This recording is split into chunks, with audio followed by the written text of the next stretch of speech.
Super star Rajinikanth நடிப்புல அஸ்வத் மாரிமுத்து இயக்கத்துல கமலஹாசனுடைய தயாரிப்புல உருவாக உள்ள திரைப்படம் தான் தர்மன். இந்த படத்துடைய ஃபர்ஸ்ட் லுக், செகண்ட் லுக் சமீபத்துல வெளியிடப்பட்டது மட்டுமல்லாமல் படத்தை பற்றி பல சுவாரஸ்யமான விஷயங்களை படக்குழு மேடை போட்டு தெரிவிச்சிருந்தாங்க. அதுலமே சூப்பர் ஸ்டார் ரஜினிகாந்த் அவர்கள் இந்த படத்திற்கு இதற்கு முன்னாடி 4 இயக்குநர்கள் அணுகினும் கடைசியாக தான் வந்து சேர்ந்தாரு அஸ்வத் மாரிமுத்து அப்படின்றத அந்த மேடையிலேயே ஓப்பனாக சொல்லியிருந்தாரு. ஆமாங்க, இந்த படத்தை முதல்ல லோகேஷ்ல ஆரம்பிச்சு கடைசியாக டான் படத்துடைய இயக்குனர் செபி சக்கரவர்த்தி வரை வந்து இறுதியாக தான் அஸ்வத் மாரிமுத்து அவர்கள் இந்த படத்திற்குள்ள வந்தாரு. இந்த நிலையில பாத்தீங்கன்னா இந்த திரைப்படம் ஒரு பக்காவான கமர்ஷியல் என்டர்டைன்மெண்ட் படமாகத்தான் உருவாகுது அப்படின்றதையுமே படத்துடைய இயக்குனர் அந்த மேடையில தெளிவாக சொல்லியிருந்தாரு. இதனடுத்து அப்போதைய படப்பிடிப்பை ஸ்டார்ட் பண்ணிட்டாங்க.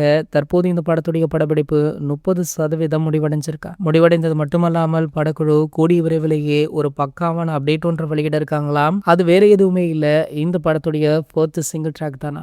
இதற்கு முன்னாடி ரஜினி சார் நடிப்புல உருவாக்கி உள்ள ஜெயிலர் படத்துடைய முதல் சிங்கிள் ட்ராக்கே வெளியாகல. அதற்குள்ளாரையே தர்மன் படத்துடைய சிங்கிள் ட்ராக்கா அப்படின்னு சொல்லி ரசிகர்கள் கொண்டாட்டத்திலுமே இறங்கிட்டாங்க. சரி, இந்த படத்துடைய ஃபர்ஸ்ட் சிங்கிள் ட்ராக்குக்காக உங்களை யாரெல்லாம் அவளுடன் காத்துட்டு இருக்கீங்க அப்படின்றத கீழே உள்ள கமெண்ட் செக்ஷன்ல கமெண்ட் பண்ணிட்டு நம்ம சேனலை மறக்காம சப்ஸ்கிரைப் பண்ணிக்கோங்க.